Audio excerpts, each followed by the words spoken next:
જૂના સંપ્રદાયમાં એમના પૂજ્ય પિતાશ્રી, ઉત્તર ગુજરાતમાં વિસનગર એમનું ગામ, અને નાનપણમાં ભણવામાં બહુ જ તેજસ્વી. અંગ્રેજી મીડિયમમાં તેઓ કલકત્તામાં ભણતા હતા.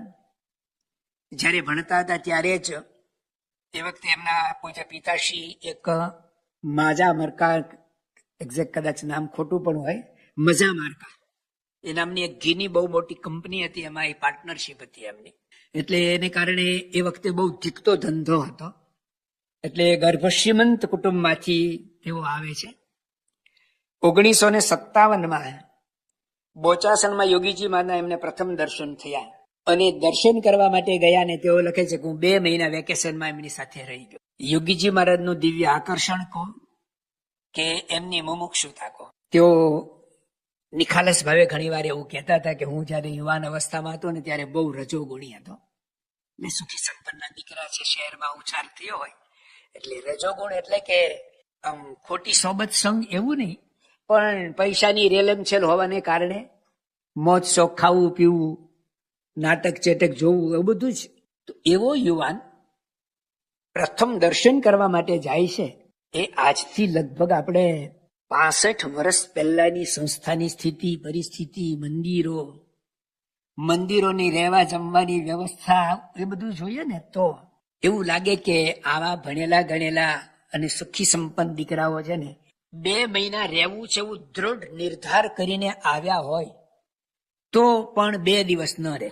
ગમે તેટલો દૃઢ નિર્ધાર કરીને આવ્યા હોય તો પણ 2 દિવસ પણ ન રહે, એવી મંદિરોની સ્થિતિ, પરિસ્થિતિ હતી. એમાં યોગીજી મહારાજ 2 મહિના બોચાસણમાં જ નથી રહ્યા.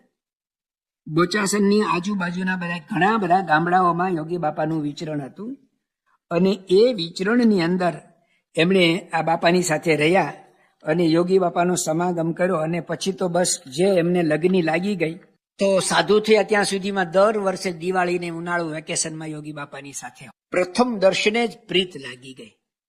પ્રીત પુરવની જાગે ગુરુજી મારા, પ્રીત પુરવની જાગે ગુરુજી મારા, પ્રીત પુરવની જાગી, ભાગે અમને ભરત ખંડમાં, સંત મળ્યા છે સોહાગે ગુરુજી મારા, પ્રીત પુરવની જાગે ગુરુજી મારા, પ્રીત પુરવની જાગી.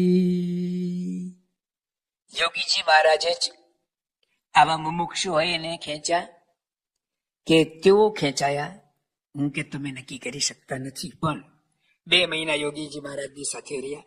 હું આમાં એના આંકડા બોલેલા હતા પણ ભૂલી ગયો કે યોગીજી મહારાજને મેં પ્રથમ દર્શન કર્યા ત્યારે યોગી બાપાની ઉંમર આટલી હતી. પ્રમુખ સ્વામી મહારાજની કાળી ભમ્મર જેવી દાઢી, આટલા વર્ષની ઉંમર હતી. મહંત સ્વામીને પણ મેં યુવકમાં ત્યારે સાધુ થયા પહેલા એમાં જોયા, ત્યારે એમની ઉંમર આટલી હતી ને મારી ઉંમર આટલી, 19 વર્ષની એમની લગભગ ઉંમર હતી. પછી મુંબઈમાં VJTIમાં ભણવા આવવાનું થાય છે. આપણે થોડો પ્રસંગ જાણી લીધો હતો કે એમના પૂજ્ય પિતાશ્રી એમને અમદાવાદ રેલવે સ્ટેશને ગાડીમાં બેસાડવા માટે આવ્યા હતા, વળાવવા માટે આવ્યા હતા કે મુંબઈ છોકરો ભણવા માટે જાય છે. પૂજ્ય કોઠારી સ્વામીના ભાઈ ડોક્ટર પુરુષોત્તમભાઈ, એ પણ એમના નાના ભાઈને મુંબઈ ભણવા જતા એટલે સ્ટેશને મૂકવા માટે આવ્યા હતા. એ જ ટ્રેનમાં, એ જ ડબ્બામાં, એ જ કમ્પાર્ટમેન્ટમાં આ 2 મુમુક્ષુઓ ભેગા થયા. અને પછી ઓળખાણ થઈ કે ક્યાં જાઓ છો? મુંબઈ. શેના માટે? તો કે મને ત્યાં એડમિશન મળ્યું છે. કઈ કોલેજમાં? VJTIમાં. બને VJTIમાં. અને પછી રૂમ પાર્ટનર તરીકે રહ્યા, અને આજે પણ એ 2 રૂમ પાર્ટનર જેવા જ આપણે સૌ અનુભવીએ છીએ. તો મુંબઈ ગયા અને ત્યાં યોગીજી મહારાજનો યોગ રહ્યો.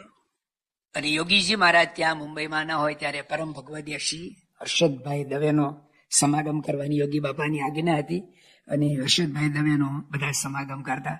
પૂજ્ય ડોક્ટર સ્વામી, કોઠારી સ્વામી, ત્યાગવલ્લભ સ્વામી ને વિવેક સાગર સ્વામી હર્ષદભાઈને ત્યાં છેલ્લા વર્ષોમાં જયારે નક્કી થઈ ગયું કે હવે સાધુ જ થવું છે, ત્યારે તો કોઈક 3 મહિના, કોઈક 6 મહિના સુધી એમના ઘરે જ ધામા નાખીને પછી રહ્યા હતા.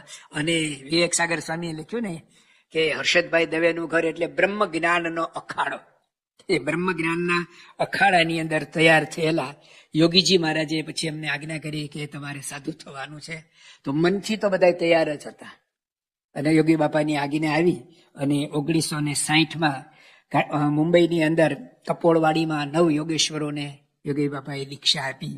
બધાના માતા પિતાને ધન્યવાદ છે કે એ વખતે પોતાના ભણેલા ગણેલા ગ્રેજ્યુએટ થયેલા બધા છોકરાઓ એવી રીતે સાધુ થવા માટે આપવા પણ યોગીજી મહારાજની એવી સાધુતા.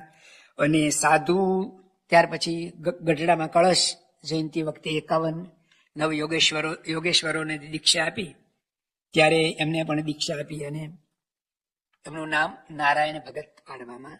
સાધુ થયા પછી મુંબઈમાં મુકાયા અને એમણે સંસ્કૃતનો અભ્યાસ, બધા સંસ્કૃત ભણતા હતા. પણ વિવેક સાગર સ્વામીએ ભગવાન સ્વામિનારાયણનું જે એક વચન હરિલીલામૃતમાં લખ્યું છે કે એકવાર સંતો પરમહંસો છોટા કાશી જામનગર ગયેલા અને ત્યાં કેટલાક વિદ્વાનોએ અને અમુક પ્રશ્નો પૂછ્યા. જોકે સંતોએ જવાબ સાચા આપ્યા હતા પણ પ્રાકૃત ભાષામાં આપ્યા હતા. એને સંસ્કૃતમાં કઈ જવાબ જોઈતા હશે. સંતો એટલું સંસ્કૃત ભણેલા ન હતા એટલે વિદ્વાનોએ થોડી ઠઠ્ઠા મસ્કરી કરી કે બધા સ્વામિનારાયણમાં અભણ ટોળી ભેગી થઈ છે એવું કહે. સ્વામિનારાયણ ભગવાને અંતર્યામી પણ એ વાત જાણી સંતોને પૂછ્યું કે જામનગરમાં શું પ્રસંગ બન્યો હતો. સંતોએ જે વાત હતી એ વાસ્તવિકતા કહી. શ્રીજી સ્વામી કહે સુસંત મને વિદ્યા ભણે તે ગમે, માટે સ્નેહ સમિત નિત્ય ભણજો વિદ્યા વિશેષે તમે. પુષ્ટિ સંતત સંપ્રદાય તણીતો વિદ્વાનથી થાય છે, જો વિદ્વાન ન હોય સાધુ જન તો તે પંથ નિંદાય છે. મહારાજે બધા પરમહંસોને કહ્યું કે તમે બધા વિદ્યા ભણો, સંસ્કૃત ભણો. અને મહારાજે મુક્તાનંદ સ્વામી જેવાને 51 વર્ષની ઉંમરે સંસ્કૃત ભણવા બેસાડ્યા.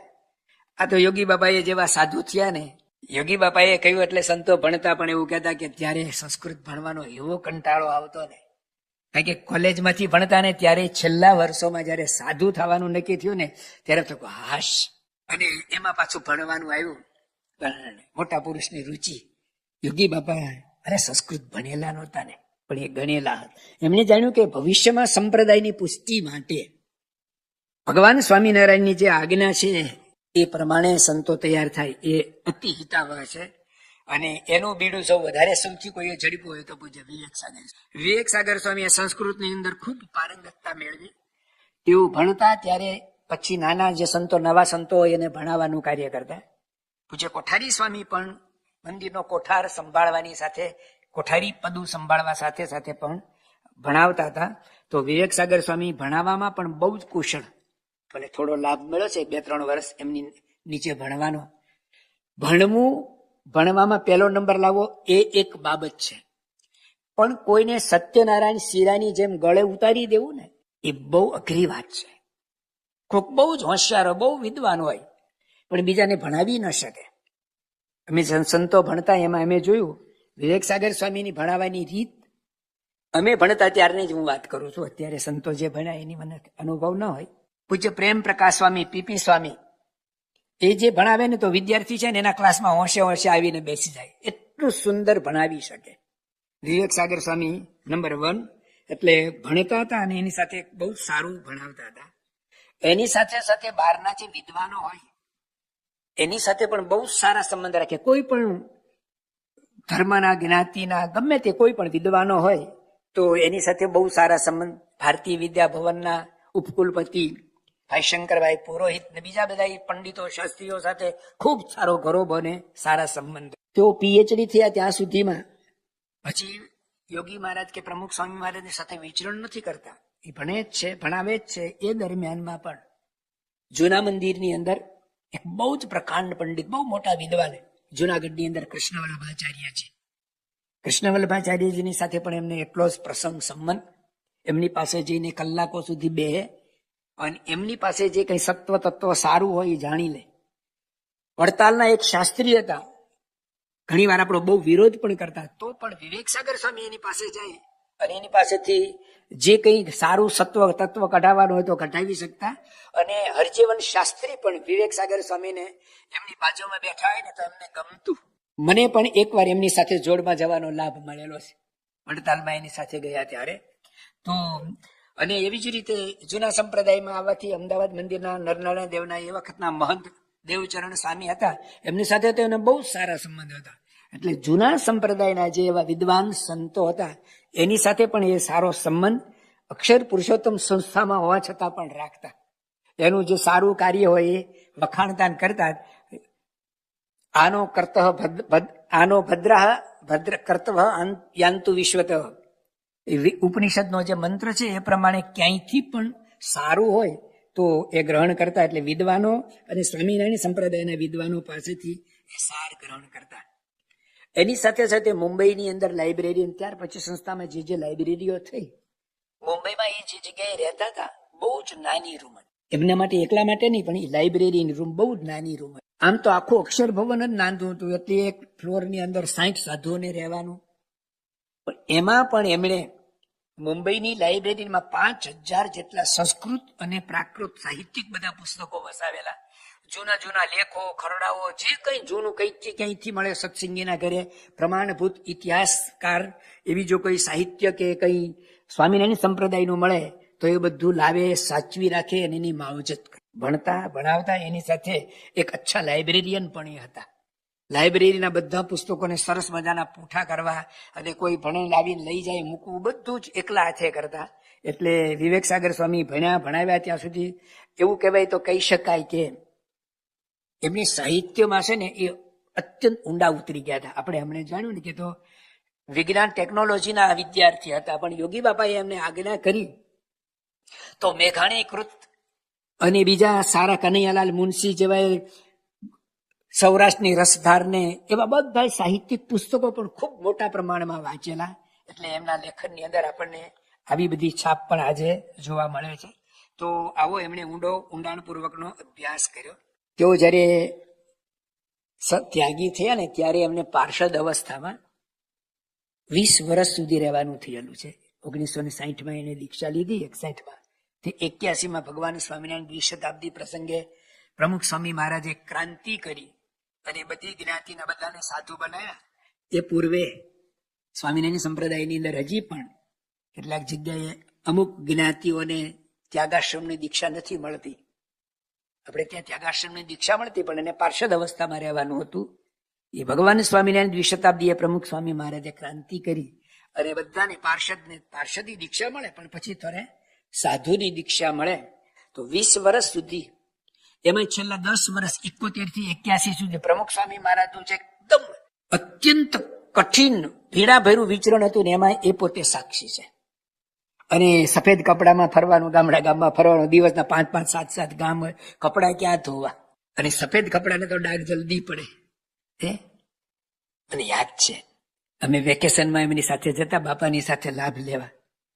એનું કપડું ભૂલમાં પણ કોઈ પાર્ષદે ધોયું હોય ને તો એને પગે લાગીને કહી દે મારા કપડાને અડવાનું નહીં. આટલા વિદ્વાન હોય, બાપાની સાથે ફરતા હોય.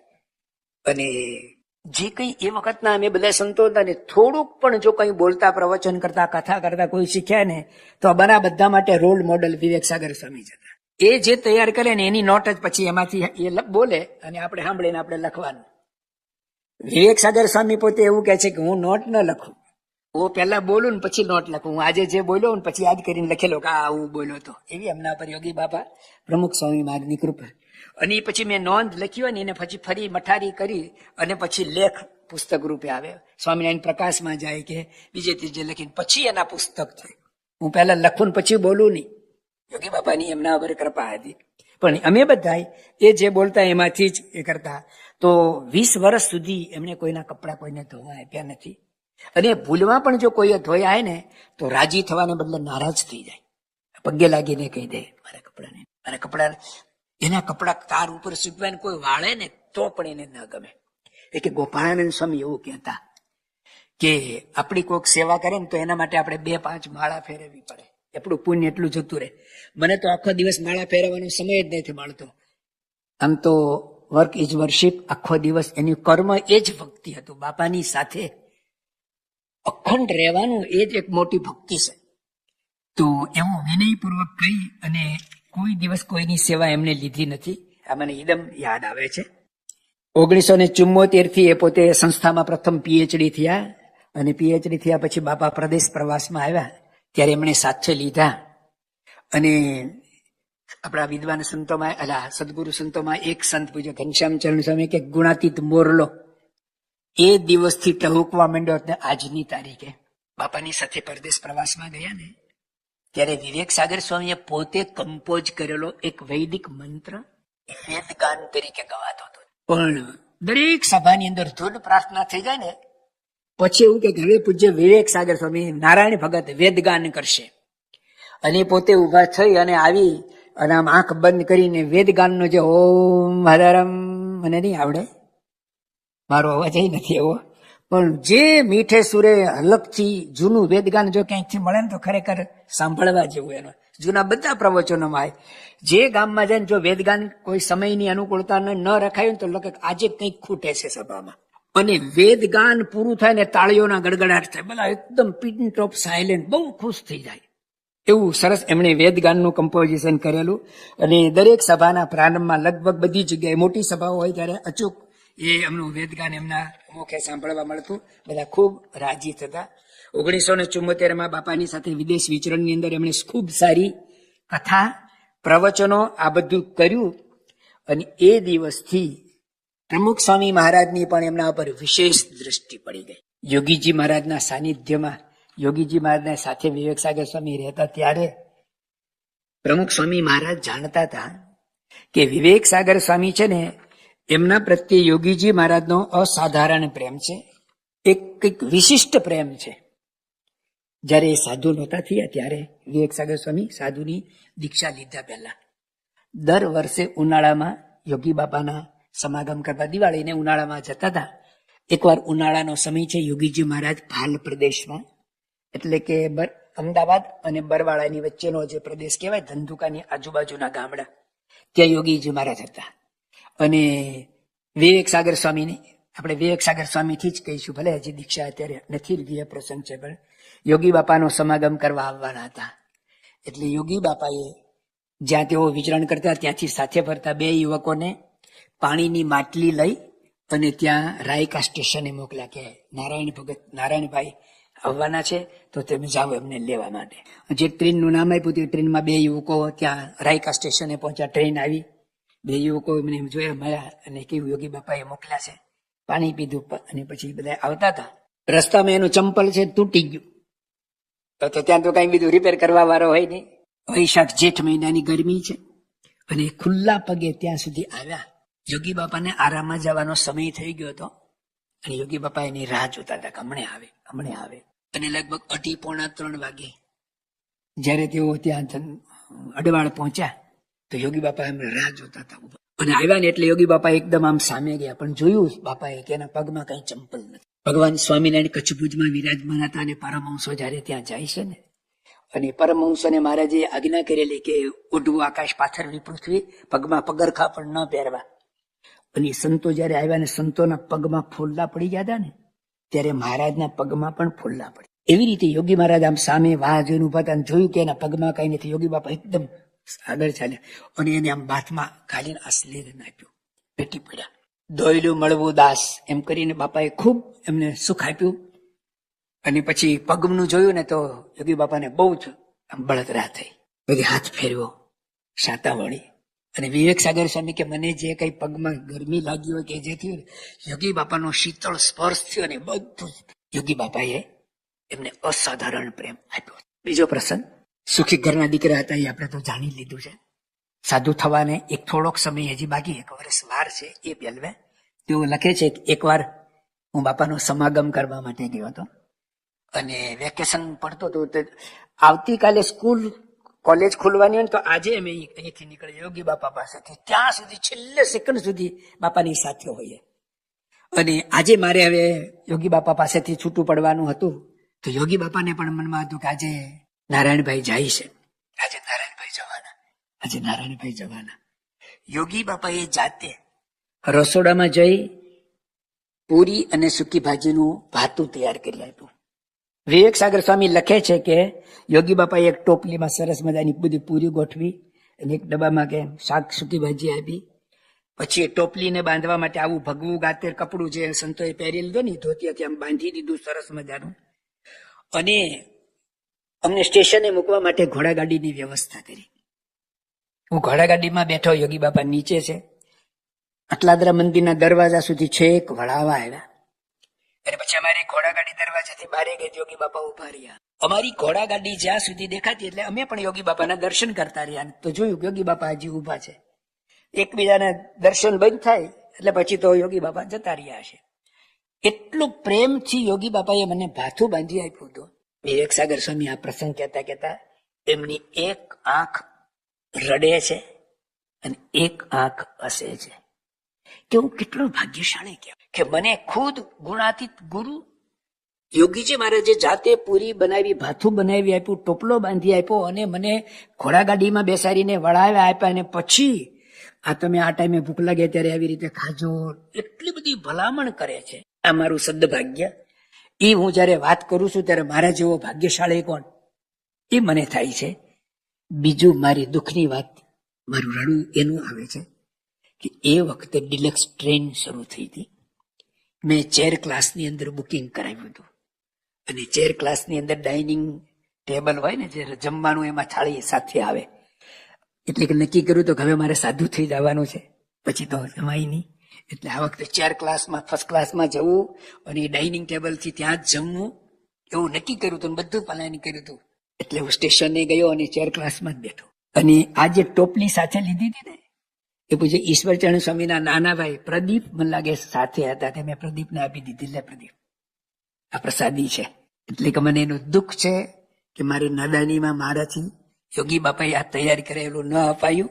અને પણ યોગી બાપા એમને આવો પ્રેમ કરતા. આવા તો અનેક પ્રસંગો છે વિવેક સાગર સ્વામીને યોગી બાપાના પ્રેમના. 1970 યોગી બાપા પરદેશ પ્રવાસમાં ગયા ત્યારે મને સંતોને લઈ ગયા હતા સાથે. એમાં વિવેક સાગર સ્વામી, નારાયણ ભગત હતા. વાત કરે છે કે માંજાની અંદર બાસુદી બનાવી હતી, રસોઈમાં દૂધ પાક હોય એવી રીતે બાસુદી હોય. અને યોગી બાપા એ બધાને પીરસી. પ્રમુખ સ્વામી મહારાજને પીરસી, વિવેક સાગર સ્વામી કે મને પીરસી, ડોક્ટર સ્વામી અને મહાન સ્વામી અને ઈશ્વરચંદ સ્વામી બધા સંતો જે સાથે હતા બધાને પીરસી.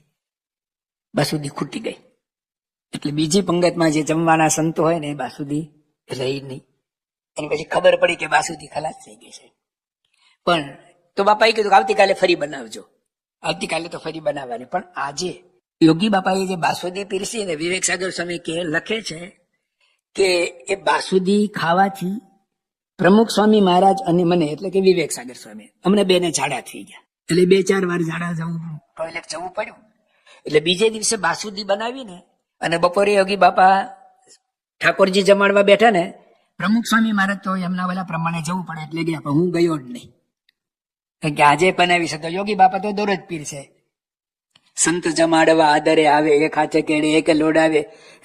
અને યોગી બાપાની પણ મહારાજના જેવી જ રીત હતી. લીએ ન લીએ દીએ પરાણે, હરી પીરસે હાથડે, નાના પાડે ઠામ સંભાળે, તેનો તે રેડે માથડે.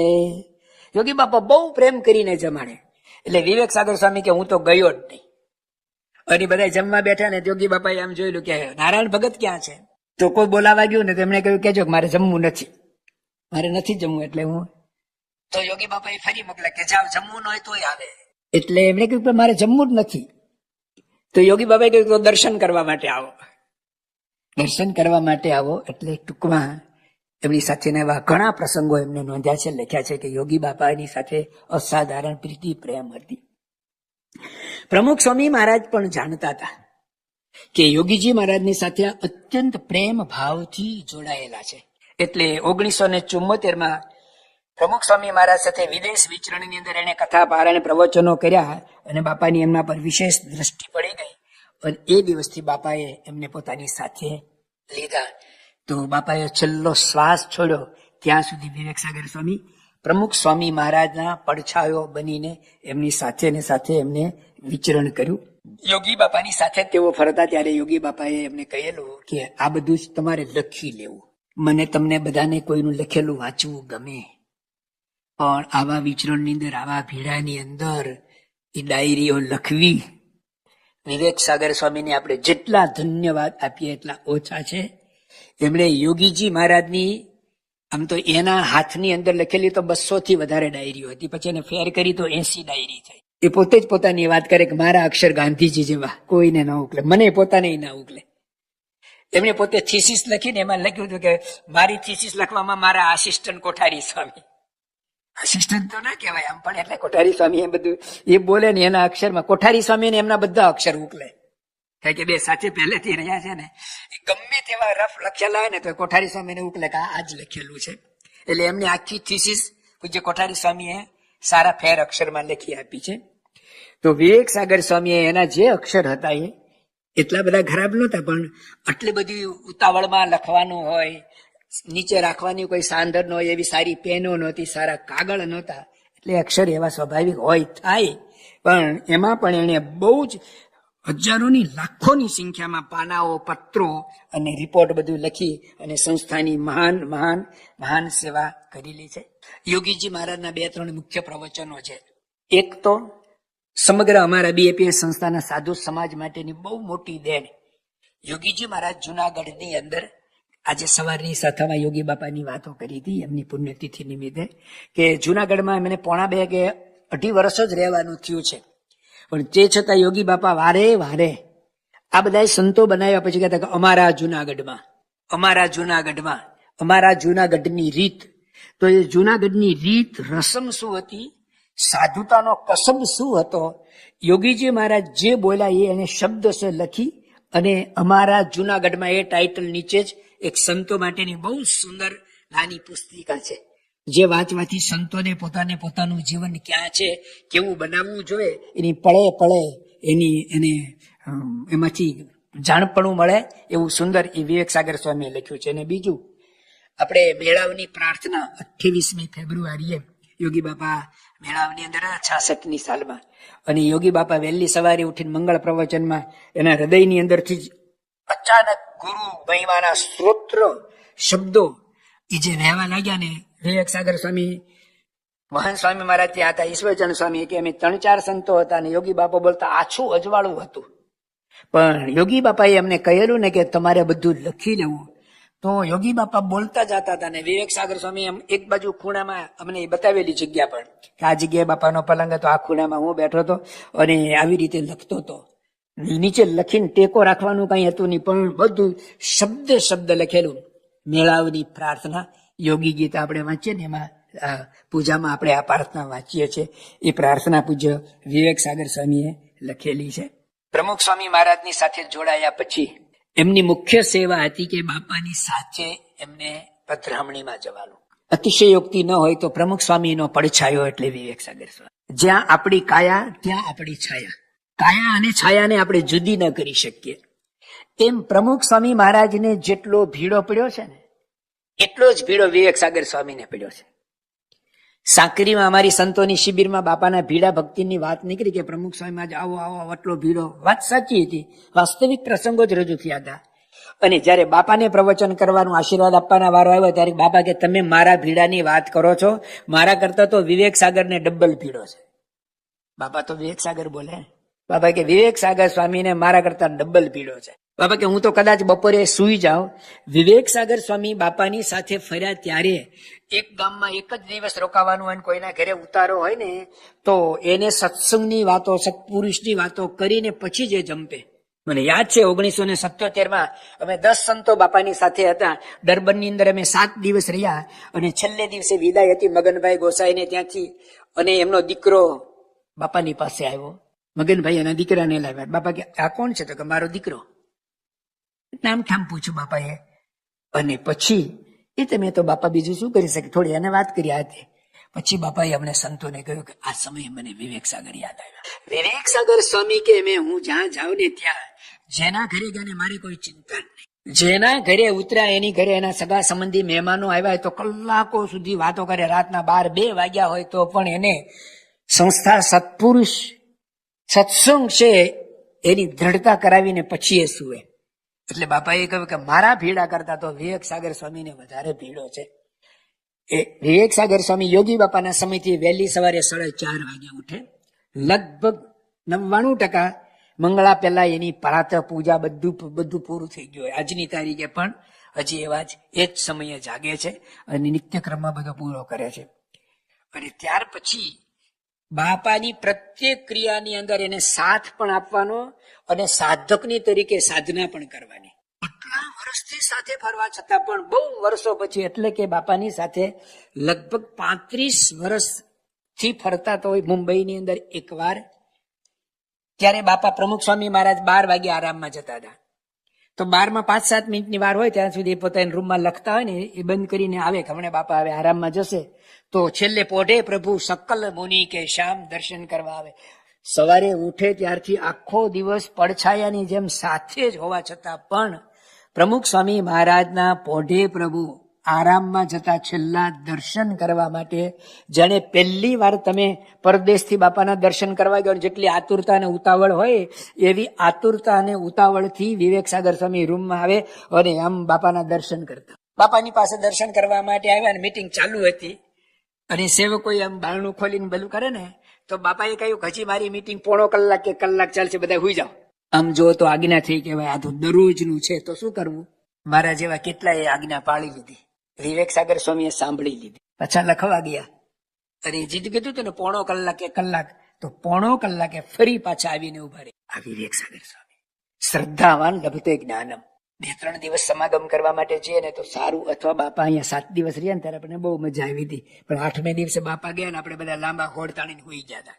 હાશ કે આજે ખેંચી લો. પ્રીત કરે પુરુષોત્તમ સાથે નિત્ય નવી. દરરોજ નિત્ય નવી ને નવી શ્રદ્ધા રહેવી, આવો ભાવ રહેવો ને. મને પોતાને એવું લાગે છે એમના જીવનમાં એમની સાથે રહ્યા છીએ, જોયું છે, તો પણ અઘરું લાગે છે. બોલવું, વાત કરવી, વર્ણન કરવું સહેલું છે, પણ એવું વર્તન કરવું અઘરું છે. વિવેક સાગર સ્વામીના જીવનમાં સાથે રહેનાર બધા સંતોએ અનુભવ્યું છે કે આ શ્રદ્ધા એમની પહેલે દિવસે હતી એવી ને એવી છેક છેલ્લે દિવસ સુધી એમની રહી. દરેક ગામની અંદર જાય બાપા, અત્યારે આપણે કહેવું હોય તો એવું કહેવાય કે સંપ્રદાયનો એન્સાઇક્લોપીડિયા એટલે પૂજ્ય વિવેક સાગર સ્વામી. આ વખતે આપણને બધાને અનુભવ થયો અમેરિકા વાસીઓને. પૂજ્ય વિવેક સાગર સ્વામીએ દરેક રિજનની અંદર 2-3 દિવસ હરિભક્તોની સાથે મીટિંગ એટલે કે સભાઓ રાખી હતી ને, આમ બેઠા હોય ને તો તરત જ એક તો એમણે ત્યાંથી જ પહેલા તો જે તે રિજનની અંદર જે તે કોઠારી હોય ને એને કહ્યું હતું કે આને બધાને બોલાવજો બધાને, અને પછી એને યાદ આવે ને તો પાછા 5-15 નામ લખીને મોકલી દે કે આને અહીંયા હતા, અહીંયા હતા. અને અહીંયા પછી એક સાથે આટલા બધા બેઠા ને ઓલામાં જોવે ને તો તરત કહી દે કે આનું આ ગામ, આનું આ. સ્થાનિક કોઠારી ન ઓળખતા હોય, સ્થાનિક ઓલાને નામ કદાચ ખબર હોય, કોકને કઈક ખબર હોય, પણ વિવેક સાગર સ્વામી એનો કુળનો, કુટુંબનો, બધાનો ઇતિહાસ જેવી રીતે પ્રમુખ સ્વામી મહારાજ આખી વંશાવળી બોલી જાય ને, 2-3, 4 પેઢીના નામ બોલે, એના વેવાય કોણ ને બેનો દીકરીઓ ક્યાં પરણાવીને એના સગા સંબંધી બધું જ આમ ફટાફટ બોલવા માંડે. એટલે કે સંપ્રદાયનો બોલતો ચાલતો ઇતિહાસ અને એન્સાઇક્લોપીડિયા, સંપ્રદાયનો એન્સાઇક્લોપીડિયા. સાંપ્રદાયિક જ્ઞાન સંબંધી, શાસ્ત્ર સંબંધી, ઇતિહાસ સંબંધી, ભગવાન સ્વામિનારાયણ તીર્થો, જ્યાં જ્યાં ભગવાન સ્વામિનારાયણ વિચરાય તીર્થોની માહિતી જોતી હોય ને તો આપણે બીજે ક્યાંય જવાની જરૂર નહીં. એક જ વ્યક્તિને પૂછો તો ઓલ ઇન વન, એક જ જગ્યાએથી આપણને બધું જ મળી જાય. તો બાપાની સાથે વિચરણમાં એકવાર હું સાથે હતો અને વિવેક સાગર સ્વામી બાપાની સાથે જે પધરામણીનો થેલો લઈને ફરે ને, આપણને એ થેલો ઉપાડવો છે ને આમ ગમે એના માટે પ્રેસ્ટિજિયસ કહેવાય કે બાપાની સાથે હું થેલો લઈને ફરું. પણ તું ફર ને ત્યારે તમને ખબર પડે કે 12 કિલો વજન ન હોય. અને 1 કલાક થાય ને, મને યાદ છે, હું તો મારો પ્રસંગ એની હારે કહું છું કે મેં થેલો લઈને હું ફરવા લાગ્યો. આમ તો 99% કોઈને આપે જ નહીં, પણ બહુ આગ્રહ કરો તો પછી બાપાની સાથે હોય વળી આપે ઉપાડવા. બપોર સુધી આપણે ઉપાડીએ ને, બપોરે બાપા જમવા આવે ને ત્યારે બીજા સંતોષી સાથે લાભ લેવાય ને, એ બાપાની સાથે બહુ મજા આવે છે, તું જા ફર.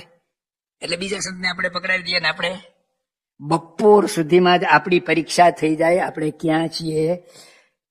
40 વર્ષ સુધી બાપાની સાથે આવી રીતે ફર્યા. એને કોઈને થેલો પકડાવ્યો નથી. અને ન પકડાવે એનું કારણ કે એમના થેલાની અંદર બાપા પાણીની બોટલ માગે, કે નાના છોકરાને લટ લેવાની કાતર માગે, કંઠી માગે, માળા માગે, પ્રસાદીના પુષ્પ માગે, કે કોઈ એવું સાહિત્ય માગે, કોઈ બહારના જોડે આવ્યો તો તમે એના થેલામાં છે ને આંખ બંધ કરીને આમ જોવે ને, જેમ હાર્મોનિયમ વર્ષોથી વગાડતો ને કેમ કી ઉપર જ એની આંગળીઓ જાય, એવી રીતે વિવેક સાગર સ્વામી એના થેલામાં હાથ નાખે ને બધી વસ્તુ એને ખબર પડે.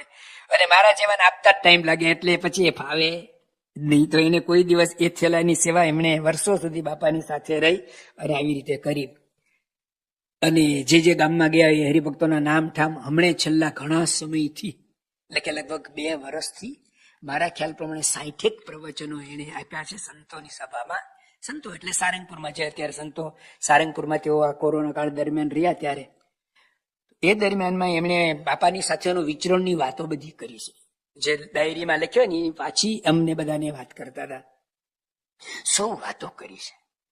અને વાતોની અંદર વિશેષતા તો એ આવી કે ભાઈ બાપા આ ગામમાં જ્ઞાન આવો કોઈ પ્રસંગ બન્યો એ કે તો વાત સાચી છે, પરંતુ એ ગામની અંદર પ્રમુખ સ્વામી મહારાજે કંઈક વાત કરી હોય, કોઈ વિશિષ્ટ અર્થ કર્યો હોય, વચનામૃત નિરૂપણ કર્યું ને એમાં કંઈક વિશિષ્ટ અર્થ કર્યો ને તો આખો શબ્દશઃ લખ્યો છે. પૂજ્ય વિવેક સાગર સ્વામીએ બાપાની લખેલી ડાયરીઓમાંથી, એમણે પોતાની લખેલી નોંધોમાંથી 1-2 ડાયરી નાની એવી, નાની એટલે આટલી મોટી પણ નોટની, ફક્ત એમાં પ્રમુખ સ્વામી મહારાજના ઉપદેશ. લૌકિક રીતે હું કહું છું કે કોઈ પ્રમુખ સ્વામી મહારાજ શું છે એ ન જાણતા હોય, કોણ છે ન જાણતા હોય, અને પ્રમુખ સ્વામી મહારાજ પ્રવચન કરે ને વિવેક સાગર સ્વામી એક સભામાં પ્રવચન કરે ને તો એને એવું લાગે કે આ તો ખરેખર જબરજસ્ત વિદ્વાન છે. વિવેક સાગર સ્વામીની પ્રવચન કરવાની કળા, યોગી બાપા પ્રમુખ સ્વામી મહારાજના એના ઉપર 4 હાથ ગણો કે એની મહેનત ગણો. પણ પ્રાસંગિક પ્રવચન કરવાનું હોય, વાર તહેવાર ઉત્સવ સમયા હોય, અથવા તો કોઈ બારે વિશિષ્ટ સભા હોય, કોઈ વિશિષ્ટ રીતે કઈ આયોજન થયેલું હોય અને ત્યાં આગળ પ્રાસંગિક પ્રવચન કરવામાં તો એ મહાર કહેવાય. એના જેવું કોઈ પ્રવચનકાર આપણે જો એટલું સુંદર પ્રવચન કરી શકે.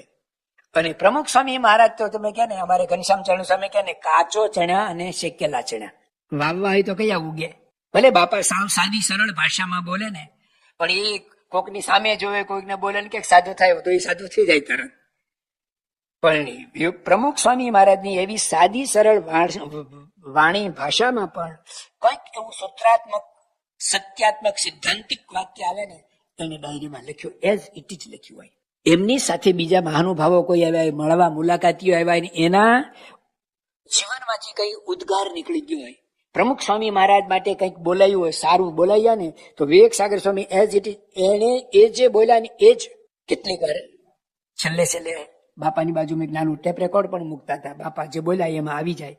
તો કોઈ મહાનુભાવ આવ્યા ને બાપાની સાથે બોલ્યા એમાં જે ટેપ થયું હોય ને, વિવેક સાગર સ્વામીની ડાયરીમાંથી વાંચો તો એઝ ઇટ ઇઝ એજ એક શબ્દ કાનો માત્ર વધારીને ન લખે. આ બ્રહ્મની વાણી કહેવાય, એ બ્રહ્મનાદ કહેવાય. એમાં મારે તમારે કઈ સુધારો કાનો માત્રનો કઈ ના કરાય. મહંત સ્વામી મહારાજ 2017 આવ્યા ને તો એમને લખ્યું, આપણું સંપેલું પરિવાર, આપણું સંપેલું પરિવાર. બધા વાંચે તો શું કે શું હોવું જોઈએ? આપણો સંપેલો પરિવાર, બરાબર? આપણો સંપેલો પરિવાર. મહંત સ્વામી મહારાજે લખ્યું, આપણું સંપેલું પરિવાર. આપણે કઈ ફેરફાર ન કર્યો. બ્રહ્મ વાક્ય બ્રહ્મના અક્ષરે લખાયું છે, બ્રહ્માક્ષરમ. વિવેક સાગર સ્વામી બાપાની સાથે ફરતા પીએચડી થી આટલા વિદ્વાન હોવા છતાંય પ્રમુખ સ્વામી મહારાજના શબ્દમાં કાના માત્રનો એ સુધારો ન કરે. આટલો એને બાપાનો બ્રહ્મ ભાવનો મહિમા સાક્ષાત્કાર કે બ્રહ્મ વાક્ય કહેવાય, એમાં મારાથી કોઈ સુધારો થાય નહીં. તો બાપાની સાથે ફરીને બાપાના શબ્દો પ્રવચનો એમણે લખ્યા, એનો પ્રવાસ લખ્યો. અને રામાયણમાં જેમ એક સુક્તિ એટલે કે ચોપાઈ છે, એ ચોપાઈને વિવેક સાગર સ્વામીએ સાર્થક કરી. ચોપાઈ શું કે છે? રામ સિંધુ ગન સજન ધીરા, ચંદન તરુ હરિ સંત સમીરા. રામ સિંધુ ભગવાન છે ને દરિયા જેવા છે, પણ વાદળા છે ને એ દરિયાના મીઠા પાણીને, ખારા પાણીને મીઠું બનાવે. ભગવાન રામ છે ને એ ચંદનનું વૃક્ષ છે, પણ પવન છે ને એ ચંદનના વૃક્ષની સુગંધ બહાર સુધી લઈ જાય. પ્રમુખ સ્વામી મહારાજ આવા ગુણાતીત પુરુષ છે, બ્રહ્મી સ્થિતિ છે, એશા બ્રાહ્મી સ્થિતિ જે કઈ છે તે એની જન સમાજ આપણા સૌની સમક્ષ પ્રગટ કરાવવામાં સૌથી મોટો જો કોઈનો ફાળો હોય ને તો પૂજ્ય વિવેક સાગર સ્વામી. મહંત સ્વામી મહારાજ વિવેક સાગર સ્વામી માટે બોલ્યા છે, એકની એક વાત દિવસમાં 2, 4, 5, 10 વાર કરવામાં વિવેક સાગર સ્વામી એટલા જ ઉત્સાહથી વાત કરે. સ્વામી એક દિવસ કરે. મેં અત્યારે પ્રવચન કર્યું ને આજે એની અમારે સાંજે કરવું ને તો મારો ફ્યુઝ ઉડી જાય. એમ થાય કે આ તો સામે બેઠા જ હતા ને. વિવેક સાગર સ્વામી એ નથી જોયું. આપણે બેઠા ને આપણે કઈ આપણને લાગે કે આપણે સાંભળીએ છીએ. આપણે આધિ વ્યાધિ ઉપાધિમાં કાંઈ સાંભળતા જ નથી. સમજવાની તો વાત જ ક્યારે. એમને કોઈ દિવસે એવું જોયું જ નથી. કોઈ સાંભળે કે ન સાંભળે, મારી ફરજ છે, હું એમની સાથે છું, તો એમણે પોતાની ફરજ 100% નિભાવી છે. અને સામેની વ્યક્તિને વાતો કરવી એ મોટી સેવા છે. ગુણાતીતાનંદ સ્વામીને મહારાજે કહ્યું તો એમણે હંમેશા વાતો કરવામાં ક્યારેય પાછી પાની વાળી નથી. અહુર હવાર, વહેલા મોડા, રાતના વહેલા ઉજાગરો થયો, ગમે તે થયું હોય, પણ એ હંમેશા વાતો કરવામાં આવી રીતે પાવરધા જ રહ્યા છે. અને બાપાની સાથે રહ્યા તો સંપર્ક, નામ, ઠામ, ગામ આ બધું જ પણ એમને પોતાની ડાયરીમાં નોંધ્યું છે. એટલે એમની સંપ્રદાયમાં, સંસ્થામાં બહુ જ મોટી સેવા છે. બાપાનું જયારે જબરજસ્ત વિચરણ ચાલતું હતું ને ત્યારે એટલા બધા ગામો એક પછી એક બધે ગોઠવાઈ ગયો. વચ્ચે હરિભક્તો કોઈ આવે કે મારે ગામમાં બાપાના મુખે ના પડાવવી, એના કરતા સેવકો ના પાડે તો સારું. અને સેવકો ના પાડે તો અબજસ મળે. બાપાની પાસે જાય ને તો બાપા કે હું આવીશ. વિવેક સાગર સ્વામીએ ના પાડી હોય કે નહીં આવે, અને બાપાને પાછું પાછું ગમે તેમ કરી યુક્તિ પ્રયુક્તિ જાય. બાપા કે સારું તમે અમે આવશું. એટલે પેલી વ્યક્તિ વિવેક સાગર સ્વામીને મોઢે ને મોઢે કે તમે જ વચ્ચે ત્યાં નકામા છો, ના પાડો છો. આવું તો કેટલી વાર અપમાન થતું હતું. અને આવું થતું હોય તો શું થાય કે ભાઈ મૂકોને પડે, આપણે નથી આવું કરવું. વિવેક સાગર સ્વામી એવું કોઈ દિવસ ઉદાસીન પડવું છે એવું નથી. એમના માટે, પ્રમુખ સ્વામી મહારાજ માટે એમને કદાચ કોઈ 2 શબ્દ કહી જાય, જે દુઃખ થાય તે થાજો રે રૂડા સ્વામીને ભજતા, જે થવું હોય થાય. પણ એમણે એમની ફરજ પ્રમાણિકપણે નિભાવી છે. વિવેક સાગર સ્વામી માટે જેટલું કહીએ એટલું ઓછું છે. સમય થવા આવ્યો છે. 2-3 મિનિટમાં થોડીક વાત કહી દઉં. એટલાને આવા બુદ્ધિશાળી હતા. એ કેવી એમની સ્થિતિ કરી છે, થઈ છે એને. બાપાની સાથે ફરીને આવા ભાવને પામેલા સદગુરુ લેવલના સંત. વર્ષો સુધી વિવેક સાગર સ્વામીનું નામ કોઈ સંસ્થાની કમિટીમાં કે મિટિંગમાં, ટ્રસ્ટીમાં ક્યાંય નહીં. દર 3 મહિને સંસ્થાની મિટિંગ થાય તો એ મિટિંગમાં એમનું નામ ન હોય, એ જાય પણ નહીં. ન જાય મિટિંગમાં, ન જાય એટલું જ નહીં, મિટિંગમાં જે બેઠા હોય ને એની બારે નીકળે ને તો એનાથી નાની ઉંમરના પણ હોય, નવા પણ હોય, હરિભક્તો પણ હોય. વિવેક સાગર સ્વામી કોઈ દે શું આજે ખરેખર વિવેક સાગર સ્વામી એટલે વિવેક સાગર સ્વામી છે. યોગી મહારાજ અને પ્રમુખ સ્વામી મહારાજ સાથે ગોપીઓ જેવા પ્રેમ ભાવથી ભગવાનમાં જોડાયેલી હતી ને, એવી રીતે યોગીજી મહારાજ અને પ્રમુખ સ્વામી મહારાજ સાથે સાચા અર્થમાં દૃઢ પ્રેમ ભાવથી, સમજણથી, જ્ઞાનથી જોડાયેલા આ જ્ઞાની પુરુષ. પ્રમુખ સ્વામી મહારાજથી એમને જુદું પડવાનું થયું જ નથી.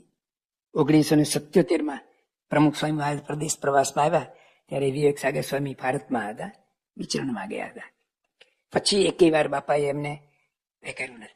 2014 છેલ્લે પ્રમુખ સ્વામી મહારાજ અમેરિકા અક્ષરધામમાં માટે પધાર્યા ને, વિવેક સાગર સ્વામી સારંગપુરથી તો સાથે જ અમદાવાદ આવ્યા ને બીમાર પડી ગયા અને હોસ્પિટલાઇઝ કરવા પડ્યા.